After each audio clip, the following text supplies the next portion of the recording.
मैंने अपनी बहन की शादी अपने देवर से करवा दी।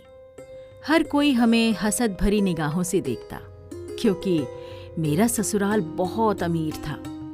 अगली सुबह मैं अपनी बहन को नाश्ते के लिए बुलाने कमरे में जाने लगी तो देवर ने मुझे रोक दिया और बोला, भाभी, कुछ देर मेरी पत्नी को सोने दीजिए क्योंकि उसकी नींद खराब हो जाएगी। अपने देवर की बात सुनकर मैं बहुत खुश हुई, लेकिन जब मेरी बहन 3 दिन कमरे से बाहर नहीं निकली तो मैं घबरा गई और जल्दी से अपनी बहन और देवर के कमरे में गई।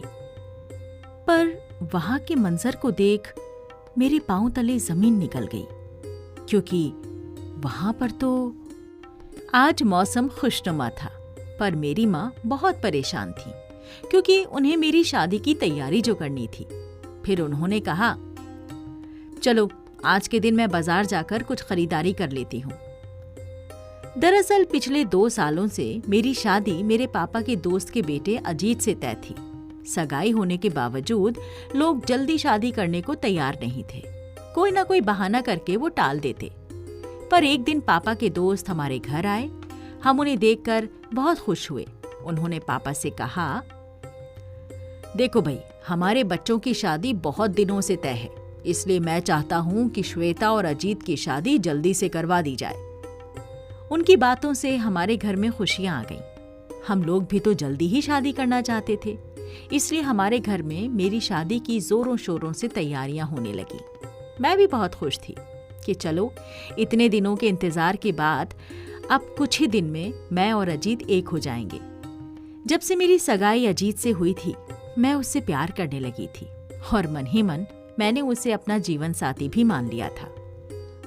खैर, माँ बाजार जाने ही वाली थी कि बीच में बारिश शुरू हो गई और उनका सारा काम धरा का धरा रह गया। माँ सर पकड़कर बैठ गई। अरे श्वेता, हमने जज्बात में आकर तेरे ससुराल वालों से ये तो कह दिया कि हम 1 महीने में शादी की तैयारियां कर लेंगे, मगर मुझे नहीं लगता कि ऐसा हो पाएगा। मैंने माँ को दिलासा देते हुए कहा, क्या माँ, आप क्यों फिक्र करती हो? धीरे धीरे सब हो जाएगा। और अगर शादी में कुछ कम ज्यादा हो भी गया तो मुझे पूरा यकीन है कि वो लोग हमारा मजाक नहीं उड़ाएंगे, क्योंकि मेरी शादी मेरे पापा के दोस्त के बेटे से हो रही है और वो लोग कोई गैर तो है नहीं। अभी हम माँ बेटी आपस में बैठकर ये बातें कर ही रहे थे कि घर के दरवाजे पर दस्तक हुई। मेरी छोटी बहन रचना ने दरवाजा खोला। दरवाजा खोलते ही वो मुस्कुराकर बोली, वाह आंटी, आप बहुत अच्छी टाइम पर आई हैं। मौसम को देखते ही अभी मैं पकौड़े ही बनाने वाली थी। चलो, अच्छा हुआ आप आ गई। मेरे हाथ के पकौड़े खाकर जाएंगी अब आप। आंटी ने कहा, ठीक है बेटी, बनाओ, अभी मैं तुम्हारी माँ से मिलकर आती हूँ। माँ ने आंटी का स्वागत बड़ी गर्मजोशी के साथ किया, लेकिन उनका रवैया कुछ अजीब सा था। ये अजीत की माँ थी, जो कि मेरी सास।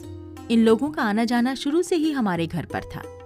वो माँ के पास बैठते ही कहने लगी, भगवान ने आपको 2 बेटियां दी हैं, काश एक बेटा भी दिया होता तो बहुत अच्छा होता। मैंने बड़ी हैरत से उनके चेहरे की तरफ देखा था कि वो ये कैसी बातें कर रही हैं। माँ के चेहरे का भी रंग उतर गया था। माँ ने कहा, अरे बहन, ये तो ऊपर वाले की देन है, किसी को बेटे दे देता है तो किसी को बेटियां। मैं सच कहूं तो मैं बेटी पाकर बहुत खुश हूं। मुझे कोई गम नहीं कि मेरा कोई बेटा नहीं है। हम इस बात को टालते जा रहे थे और वो बार बार बेटा बेटी को लेकर बातें कर रही थी। मेरी माँ ने बड़ी बेबसी से मेरी तरफ देखा। उन लोगों की बातें सुनकर मुझे ही बोलना पड़ा। मैंने कहा, अरे आंटी, आप अभी ये सब बातें छोड़िए। आप मुझे ये बताइए कि शादी में आप क्या पहनने वाली हैं? आजकल तो दूल्हा और दुल्हन के माँ बाप भी ऐसे तैयार होते हैं जैसे उनकी ही शादी हो रही हो। आंटी ने मेरी तरफ देखते हुए कहा, पर श्वेता, मुझे तुम्हारे लिए बहुत दुख हो रहा है। उनकी बात सुनकर हम माँ बेटी दोनों घबरा गए। फिर मैंने कहा, क्या हुआ आंटी, आप खुलकर बताइए ना। उन्होंने कहा, बेटी, आजकल अजीत अपने काम को लेकर बहुत परेशान रहता है। उसके जितने भी दोस्त हैं वो किस्मत के धनी हैं, क्योंकि जहां पर उनकी शादी हुई है उनके साले अच्छी अच्छी पोस्ट पर हैं और उन्होंने उनकी नौकरी भी लगवा दी। तो दूसरे दोस्त का कारोबार ही उसके साले ने सेट करवा दिया है। अब अजीत ने ये जिद ठान ली है कि वो किसी ऐसी लड़की से शादी करेगा जिसके भाई हों और अच्छे खासी नौकरी करते हों या बहुत बड़े बिजनेसमैन हों। पर आपका तो कोई बेटा है ही नहीं, इसलिए अजीत ने यहां शादी करने से इनकार कर दिया है। आंटी की इस बात पर हम दोनों माँ बेटी पर तो बिजली गिर गई। इसका सामना करना हम दोनों के लिए बहुत मुश्किल था। और फिर देखते ही देखते आंटी मेरे पास आईं और मेरे हाथ से अजीत के नाम की अंगूठी उतरवाकर हमारी तरफ से दी गई अंगूठी मेज पर रखकर चली गईं। उनका ये रवैया देखकर मैं और माँ एक दूसरे को देखते ही रह गए थे। इतनी देर में रचना पकौड़े लेकर आई तो हम दोनों को इस तरह देखकर वो चुटकी बजाते ही बोली, अरे आप दोनों इस तरह पत्थर क्यों बनी हुई हैं? और आंटी कहाँ चली गई? रचना के पूछते ही मैं फूट फूट कर रोने लगी। माँ भी मेरे गले लगकर रो रही थी, जबकि रचना मेज पर पड़ी अंगूठी देखकर सारा माजरा समझ गई थी। पापा जब घर वापस आए तो उनका भी सदमे से बुरा हाल हो गया। वो कुछ दिन बहुत दुखी रहे और फिर माँ से बोले, देखो भाई, अब जो होना था वो हो गया। अब मैं अपनी बेटी को और तुम्हें ज्यादा दुखी नहीं देख सकता, इसलिए बेहतर यही होगा कि हम श्वेता की शादी के बाद किसी और जगह करते हैं। माँ बहुत परेशान थी। वो पापा से कहने लगी, अगर लड़की का एक रिश्ता टूट जाए तो दूसरा रिश्ता इतनी आसानी से नहीं मिलता है। लोग तरह तरह की बातें करने लगते हैं कि पहला रिश्ता आखिर क्यों टूटा, जरूर लड़की में ही कोई खोट होगा। पापा ने माँ से कहा, अरे तुम अपना दिल छोटा मत करो, भगवान सब अच्छा करेंगे। माँ और पापा ने भगवान का नाम लेकर मेरे लिए रिश्ता ढूंढना शुरू कर दिया और कुछ ही दिन बाद एक बहुत अच्छा रिश्ता हमें मिल भी गया। माँ ने मुझे बताया कि वो लोग बहुत अच्छे हैं और पैसे वाले भी हैं, मगर मुझे उन लोगों में कोई दिलचस्पी नहीं थी। माँ और पापा जोरों शोरों से मेरी शादी की तैयारियां करने लगे, क्योंकि वो लोग चाहते थे कि मेरी शादी उसी तारीख पर हो जिस तारीख पर अजीत के साथ तय हुई थी। और फिर माँ पापा ने जो कहा वो सच भी करके दिखाया और मेरी शादी उसी डेट पर रोहित के साथ करवा दी गई। शादी के बाद दुल्हन बन मैं रोहित के घर चली आई। मुझे इस रिश्ते की कोई खुशी नहीं थी और ना ही इस शादी ने मेरे मुरझाए हुए दिल को जिंदा किया था। सच कहूं तो मैंने अपने पति की तस्वीर भी नहीं देखी थी। शादी होने तक मैंने अपना सिर झुकाए ही रखा था और मेरी शादी बहुत सादगी से हुई थी। जयमाल का तो कोई सिस्टम ही नहीं था, क्योंकि ये सब मैंने ही मना कर दिया था। इसलिए मुझे मालूम भी नहीं था कि मेरा पति दिखता कैसा है। शादी की रात मेरे पति ने जब मेरा घूंघट उठाया तो मैंने पहली बार उसे देखा था। वो बहुत ही हैंडसम और मुझे देखते ही मुस्कुराने लगा और मुस्कुराते हुए बोला, श्वेता, तुम तो बहुत ही खूबसूरत हो। उसकी बात पर मैं बेमन से हल्का सा मुस्कुराई। तभी वो मेरा हाथ पकड़ते हुए बोला, अपने मंगेतर से बहुत प्यार करती थी। मैंने फटी फटी निगाहों से रोहित की तरफ देखा। फिर उसने कहा, उसने तुम्हें छोड़ क्यों दिया? तुम में कोई बुराई थी क्या, या गैर लड़कों से तुम्हारी दोस्ती थी? मैं रोहित की ये बात सुनकर फूट फूट कर रोने लगी और गुस्से में बोली, नहीं था मेरा रिश्ता किसी और के साथ और ना ही मुझ में किसी किस्म की कोई बुराई थी। अजीत की आंखों में लालच की पट्टी बंध गई थी। वो चाहता था कि उसकी शादी किसी ऐसे घर में हो जिस लड़की के मायके वाले उसका बिजनेस सेट करवा दें, पर हम इतना कहां कर सकते थे। रोहित ने मेरे आंसू पोंछते हुए कहा, मुझे तुम पर पूरा विश्वास है। तुम्हारे चेहरे की मासूमियत ही बता रही है कि तुम एक शरीफ और अच्छी लड़की हो। रोहित की बातें सुनकर मेरा मूड इस कदर खराब हो चुका था कि उसके बार बार मनाने पर भी मैं उससे बात करने को राजी नहीं हुई थी।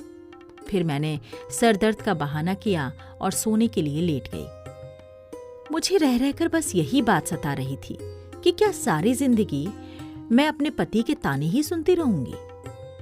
पर सुबह जब मैं सोकर उठी तो मेरी सास मुझे देखकर बहुत खुश हुई। वो तो मेरे साथ ऐसा बर्ताव कर रही थी जैसे मैं किसी जन्नत की मलिका हूं। और यही बर्ताव मेरे पति रोहित का भी था कि मैं जहां पर पांव रखूं वो वहां अपनी हथेली भी बिछाने को तैयार था। ये सब कुछ देखकर मेरे दिल को जरा तसल्ली हुई थी। मेरा एक देवर था, वो भी बहुत अच्छा लड़का था। भाभी भाभी कहते नहीं थकता था। फिर अगले 2-3 दिनों के बाद मेरे माँ बाप मुझसे मिलने आए। मेरी सास ने उनका भी बहुत अच्छे से स्वागत किया। फिर कुछ देर बाद मेरी माँ ने कहा, श्वेता, मुझे अपना कमरा तो दिखाओ। मैं कमरा दिखाने अपनी माँ को अपने साथ लेकर गई तो माँ ने जल्दी से मेरे कमरे का दरवाजा बंद कर दिया और कहने लगी, श्वेता, कल तुम्हारे पापा के दोस्त की पत्नी सविता जी हमारे घर आईं। उन्हें पता चल गया है कि तुम्हारी शादी एक बहुत अच्छे घर में हुई है। और ये खबर सुनकर वो अपने हवास ही खो बैठी। कहने लगी, अजीत की बेवकूफ़ी की वजह से हमें अपना रिश्ता खराब नहीं करना चाहिए था। मेरी ख्वाहिश है कि श्वेता की ना सही पर आप रचना की शादी अजीत से करवा दें। तुम तो उन्हें अच्छे तरीके से जानती हो कि वो ये सब लालच में आकर कर रही हैं। मैंने उन्हें बेइज्जत करके घर से निकाल दिया। बाकी के रिश्तेदारों और मोहल्ले वालों का भी यही हाल है। वो सब भी तुम्हारे बारे में ही बात कर रहे हैं और मुझसे कह रहे थे कि तुम्हारी बेटी की तो किस्मत खुल गई और उसकी शादी इतने अच्छे घर में हो गई। पर बेटा, सच कहूँ, मुझे अभी भी तसल्ली नहीं है। मेरे मन में बार बार ये ख्याल आता है कि ये लोग बहुत पैसे वाले तो हैं, पर इनके व्यवहार, इनके विचार न जाने कैसे होंगे। यही सोच सोच कर मैं घबरा रही थी। मगर आज जब मैं तुम्हारे ससुराल वालों से मिली तो मेरे दिल को बड़ी तसल्ली हुई। ये तो बहुत अच्छे लोग हैं। तुम्हारी सास किस कदर हमारी आवभगत कर रही थी और तुम्हारा पति भी बहुत अच्छा है। मेरी एक बात याद रखना, इन लोगों को कभी शिकायत का मौका मत देना। ये लोग तुम्हें बहुत खुश रखेंगे। माँ के मुंह से ये सब सुनकर मैं मन ही मन भगवान का शुक्रिया अदा कर रही थी कि हे भगवान, तुमने अच्छा ही किया कि उन लालची लोगों से मेरा पीछा छुड़वा दिया और मेरा रिश्ता इतने अच्छे लोगों के घर में करवा दिया। माँ और पापा कुछ देर बाद घर वापस चले गए। धीरे धीरे मैंने अपने पति और ससुराल वालों को भी एक्सेप्ट कर लिया और उनसे बहुत प्यार से पेश आने लगी।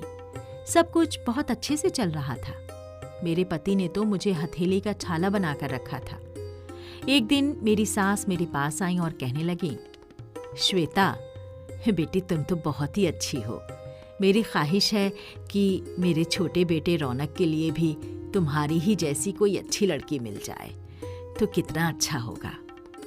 तुम्हारी नज़र में अगर कोई लड़की हो तो ज़रूर बताना। हाँ, तुम लोगों का घराना भी बहुत अच्छा है। तुम्हारे घर से एक लड़की ब्याह कर मैं तो यही चाहती हूँ कि मेरे दूसरे बेटे रौनक की भी शादी तुम्हारे ही खानदान में हो जाए। मैंने कहा, माँ जी, अभी तो मेरी नज़र में कोई लड़की नहीं है, मगर आप फिक्र ना करें, मैं अपनी माँ से बात करूँगी और वो ज़रूर इस मामले में हमारी मदद करेंगी। मेरी सास ने कहा, चलो अच्छी बात है। मैं जल्दी से उठकर अपने कमरे में आ गई और अपनी माँ को फ़ोन मिलाया और पूछा, माँ, आप क्या कर रही हैं? माँ ने कहा, मिठाई खा रही हूँ। मैंने कहा, कहाँ से आई मिठाई? उन्होंने कहा, अरे वो पड़ोस वाली शर्मा जी थे ना, उन्हीं के घर से। मैंने कहा, क्यों? अभी तो पिछले दिनों ही उनकी बेटी की शादी हुई है। क्या उन्होंने अपनी दूसरी बेटी की भी शादी तय कर दी है? माँ हंसकर बोली, अरे नहीं, शर्मा जी की बहू पेट से है और वो खुशी से पागल हुए घर घर मिठाई भेज रहे हैं। मैंने उन लोगों से कहा भी, ऐसी बातें इतनी जल्दी नहीं बताते, लोगों की नजर लग जाती है। पर उन्हें कौन समझाए, उनके घर नन्हा मेहमान बहुत दिन बाद आने वाला है ना, इसलिए वो लोग बहुत खुश हैं। माँ की बातें सुनकर मेरे अंदर उदासी छा गई। फिर माँ ने कहा, अरे श्वेता, तुमने अभी तक कोई खुशखबरी नहीं सुनाई बेटा। तुम्हारी शादी को धीरे धीरे 6 महीने होने वाले हैं। मैंने इस बात को टालते हुए कहा, माँ, रोहित आ गए हैं, मैं आपको थोड़ी देर बाद फोन करती हूँ। मगर सच तो ये था कि अब मुझसे एक शब्द भी बोला नहीं जा रहा था, क्योंकि मेरी शादी को इतने दिन हो गए थे। सब कुछ बहुत अच्छा था। मेरी शादी बहुत अच्छे घर में हुई थी, सास जान छिड़कती थी और पति तो मुझसे बहुत प्यार करते थे, मगर इतने दिनों में मेरे पति ने मुझे छुआ तक नहीं था। जब मेरे और मेरे पति के बीच कोई रिश्ता ही नहीं बना तो मैं प्रेग्नेंट कैसे होती? मेरे मन में बार बार ये सवाल आ रहा था कि मैं रोहित से कहूं कि वो मुझसे ये दूरी क्यों बनाकर रखते हैं, मगर मेरे अंदर इतनी हिम्मत नहीं थी। कुछ दिनों तक तो मैं इसी सोच में डूबी रही। एक दिन मेरी माँ का फोन आया। उन्होंने कहा, श्वेता, तुम्हारे देवर की शादी तुम्हारी सास को नहीं करनी है क्या? तब मुझे ख्याल आया कि मेरी सास ने तो मुझसे इस बारे में बात की थी। मैंने कहा, हाँ माँ, रौनक की भी शादी करनी है, बल्कि मेरी सास तो मुझसे कह भी रही थी कि तुम्हारे घराने की ही कोई लड़की मिल जाए तो अच्छा रहेगा। मेरी बात सुनकर माँ ने गुस्से में कहा, श्वेता, तेरी अकल घास चढ़ने चली गई है क्या? तेरी अपनी बहन रचना का नाम क्यों नहीं लिया तूने? अरे मैं तो यही चाहती हूँ कि उसकी भी शादी तेरे ही जैसे लोगों के घर में हो, और अब जब तेरा देवर है तो क्यों ना हम उसकी भी शादी तेरे देवर से करवा दें। मैंने कहा, हाँ माँ, आप तो ठीक कह रही हैं। न जाने मुझे ये ख्याल क्यों नहीं आया। मैं जरूर अपनी सास से रचना के बारे में बात करूंगी। माँ ने कहा, रचना की शादी अगर तेरी ससुराल में हो गई तो बहुत अच्छा होगा, और अजीत के घर वाले भी देखते रह जाएंगे। माँ की बातें सुनकर मेरे दिल को सुकून मिल जाया करता था। रात का खाना खाने के बाद मैंने अपनी सास से कहा, माँ जी, क्या हम रौनक की शादी मेरी छोटी बहन रचना से करवा सकते हैं? मेरी बात सुनकर मेरी सास ने कहा, अरे तुमने तो मेरे मुंह की बात छीन ली। तुम दोनों बहनों को देखकर मैं तो यही चाहती थी कि रचना भी हमारे घर की बहू बन जाए। हम दोनों सास बहू इस शादी को लेकर बहुत खुश थे। मैं तो यही चाहती थी कि रचना की भी शादी मेरे ही जैसे अमीर घराने में हो। मेरी सास ने कहा, तुम अपनी माँ से बता देना कि मुझे इस रिश्ते से कोई ऐतराज नहीं है। मैं रौनक की शादी रचना से करने को तैयार हूँ। खाना खाने के बाद जब मैं अपने कमरे में आई तो रोहित मेरा इंतजार कर रहे थे। उन्होंने कहा, मैं तुम्हारा कब से इंतजार कर रहा था। तुम्हारी मीठी और प्यारी प्यारी बातें सुनने को बहुत दिल कर रहा था। आज रोहित को न जाने क्यों मेरे ऊपर बहुत प्यार आ रहा था।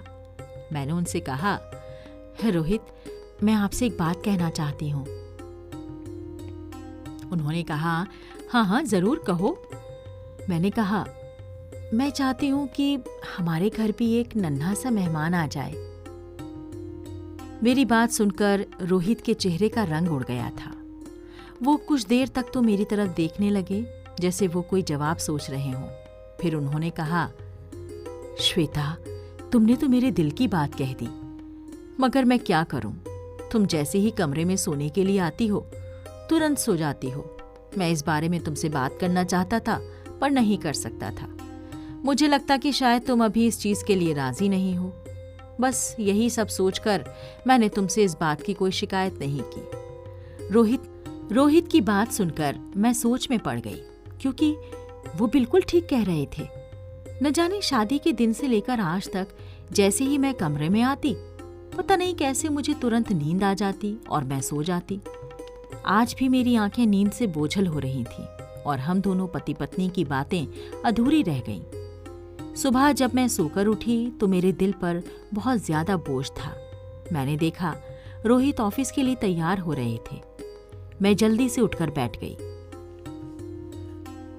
और रोहित का हाथ पकड़ते हुए बोली, रोहित, मुझे माफ कर दीजिए।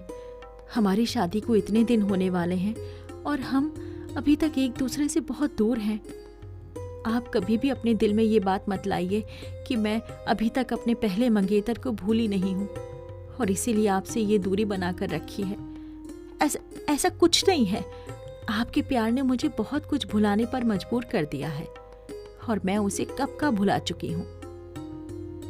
मेरी बात सुनकर रोहित ने कहा, तुम चिंता मत करो, मुझे तुम पर पूरा विश्वास है कि तुम्हारे दिल में ऐसी कोई बात नहीं है। यही कहकर रोहित कमरे से बाहर निकल गए। कुछ ही देर में मेरे देवर रौनक और रोहित दोनों ऑफिस चले गए। दोपहर के वक्त माँ और मेरे पापा मिठाई लेकर मेरे घर आए। मेरी सास ने उनका बहुत स्वागत किया और उस दिन मेरी छोटी बहन रचना की शादी मेरे देवर रौनक से तय हो गई। मेरी सास ने मेरी माँ से कहा, बहन जी, भगवान का दिया हुआ हमारे पास सब कुछ है। मुझे आपसे दहेज में कुछ भी नहीं चाहिए। आप 2 जोड़ी में अपनी बेटी को मेरे घर विदा कर दीजिए, मेरे लिए वही बहुत है। ये बात सुनकर मैं और मेरे घर वाले तो बहुत खुश थे। मेरी सास ने कहा, बहन जी, मैं चाहती हूँ कि इस रिश्ते में ज्यादा देरी ना हो और जल्द से जल्द रचना की शादी रौनक से करवा दी जाए। मुझे लगा माँ और पापा कहेंगे कि हम इतनी जल्दी तैयारी नहीं कर पाएंगे, मगर मेरे घर वालों ने भी कह दिया, हाँ जी ठीक है, हमें आपकी ये शर्त मंजूर है। माँ और पापा की बात सुनकर मुझे हैरत तो बहुत हुई थी, लेकिन क्या कर सकती थी, क्योंकि मेरा देवर एक अच्छा लड़का था। वो अपने काम से काम रखता था, मुझे उसमें कोई बुराई नजर नहीं आती थी। इसीलिए मुझे इस बात की खुशी थी कि चलो मेरी बहन की शादी एक अच्छे लड़के से हो जाएगी। और धीरे धीरे करके वो दिन आ ही गया जब रचना की शादी रौनक से हो गई और वो दुल्हन बनकर हमारे घर आ गई। रचना को देखकर मैं बहुत खुश थी कि हम दोनों बहनें मिलजुल कर रहा करेंगी। सुबह हुई तो काफी लेट हो गया और रचना अपने कमरे से बाहर नहीं आई, जबकि मेरा देवर तो कब से उठा हुआ था। मैंने रौनक से कहा कि रौनक, रचना को बुलाकर लाओ, वो आकर नाश्ता कर ले। रौनक ने मेरी बात को टालते हुए कहा, भाभी, अभी रचना सो रही है, उसे सोने दीजिए। मैं नहीं चाहता कि उसकी नींद खराब हो जाए। पर जब काफी देर हो गई और रचना कमरे से बाहर नहीं आई तो मैं चुपके से उसके कमरे में जाने लगी।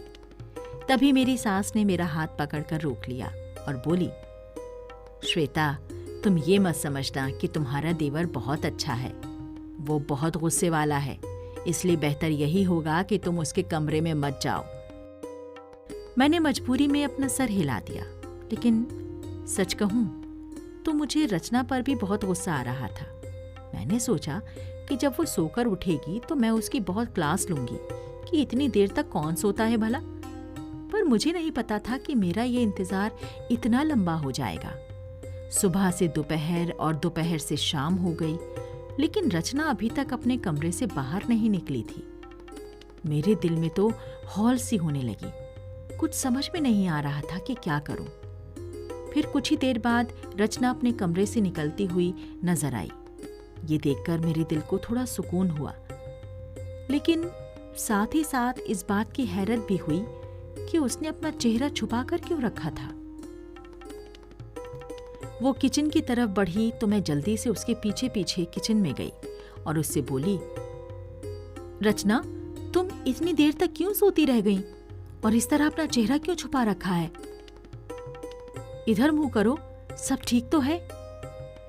इससे पहले कि मैं आगे बढ़कर रचना के चेहरे से उसका घूंघट उठाती, तभी वो जल्दी से किचन से भागती हुई अपने कमरे में चली गई। मैं भी जल्दी से उसके पीछे पीछे गई, तभी उसने अंदर से दरवाजा लॉक कर दिया। उसकी ये हरकत देखकर मुझे बहुत गुस्सा आया और मैं गुस्से से दरवाजा पीटने लगी। दरवाजा पीटते हुए गुस्से से मैं बोल रही थी, रचना, रचना, रचना, अभी बाहर निकलो, नहीं तो मुझसे बुरा कोई नहीं होगा। तभी मेरा देवर वहां पर आ गया।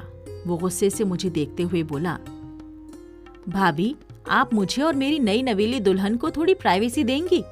सच कहूं तो मुझे आपसे इस कदर की हरकत की जरा भी उम्मीद नहीं थी। ये सब क्या कर रही हैं आप? मैं भी उसी की जुबान में बोली, मुझे अभी और इसी वक्त अपनी बहन से मिलना है। तुम्हें यह बात समझ में आई? तुम्हारी पत्नी वो बाद में बनी है, पहले वो मेरी बहन है। हम दोनों ऊंची ऊंची आवाज में बात कर रहे थे। तभी मेरी सास हम दोनों की आवाज सुनकर वहां पर आ गई और कहने लगी, अरे क्या हुआ, सब खैरियत तो है ना? मैंने कहा, माँ जी, मुझे मेरी बहन से मिलना है। मेरी सास ने कहा, अच्छा, पहले मुझे कमरे में जाने दो, फिर मैं रचना से पूछती हूँ कि आखिर वो तुमसे क्यों नहीं मिलना चाहती है। मेरी सास दरवाजा खटखटाते हुए बोली, रचना बेटा, दरवाजा खोलो।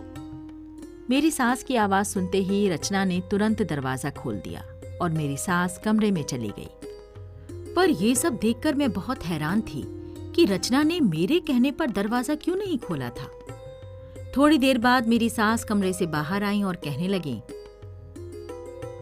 श्वेता, रचना ने कहा है कि वो तुमसे ना तो मिलना चाहती है और ना ही कोई बात करना चाहती है। बेटा, तुम दोनों के बीच कोई बात हुई है क्या? अगर है तो मुझे बताओ। मैंने धीरे से नाम में अपना सिर हिला दिया और अपने कमरे में चली आई। मेरे दिल में बहुत घबराहट हो रही थी कि बैठे बिठाए मेरी बहन को क्या हो गया है। ऐसे ही करते करते 3 दिन गुजर गए। इन 3 दिनों में मैंने एक बार भी रचना की शक्ल नहीं देखी थी। इस बात को लेकर मैं बहुत परेशान थी और ये सब मैं अपने माँ बाप को भी नहीं बता सकती थी, क्योंकि ये सब जानने के बाद वो लोग बहुत परेशान हो जाएंगे। मैंने इस बारे में रोहित से बात की थी, पर उन्होंने कहा ये पति पत्नी के बीच का मामला है। अगर रचना तुमसे नहीं मिलना चाहती है तो इसमें मैं कुछ नहीं कर सकता। जब 3 दिनों तक रचना कमरे से बाहर नहीं आई तो मैं बहुत घबरा गई और कमरे में बैठकर फूट फूट कर रोने लगी। तभी रोहित कमरे में आए और मुझसे पूछने लगे, क्या हुआ, तुम रो क्यों रही हो? मैंने उनसे कहा, जैसे कि आपको पता ही नहीं है, मैं अपनी बहन से 3 दिन से नहीं मिल पाई हूं और आप पूछ रहे हैं कि तुम रो क्यों रही हो। मैंने उनका हाथ पकड़कर अपने सर पर रख दिया और पूछा, आप मेरी कसम खाकर बताइए कि आपको इन सब के बारे में कुछ नहीं पता। आखिर इस घर में हो क्या रहा है?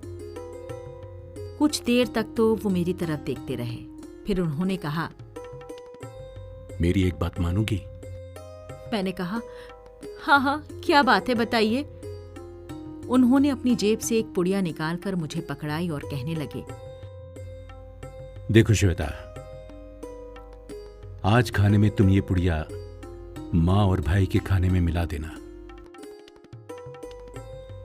और हां, याद रखना, अगर तुम ये हिम्मत आज ना कर सकी तो फिर सारी जिंदगी अपनी बहन की शक्ल नहीं देख पाओगी। मैं सवालिया नजरों से रोहित की तरफ देखने लगी। रोहित ने कहा, नहीं, अब इसके आगे कोई सवाल नहीं। मैं चुप हो गई। मुझे तो पहले ही शक हो रहा था कि दाल में कुछ ना कुछ काला जरूर है, इसलिए मैंने रोहित की बात मान ली। और आज जब खाने की टेबल पर सभी खाना खाने बैठे तो मैंने अपनी सास और देवर के खाने में वो दवा मिला दी।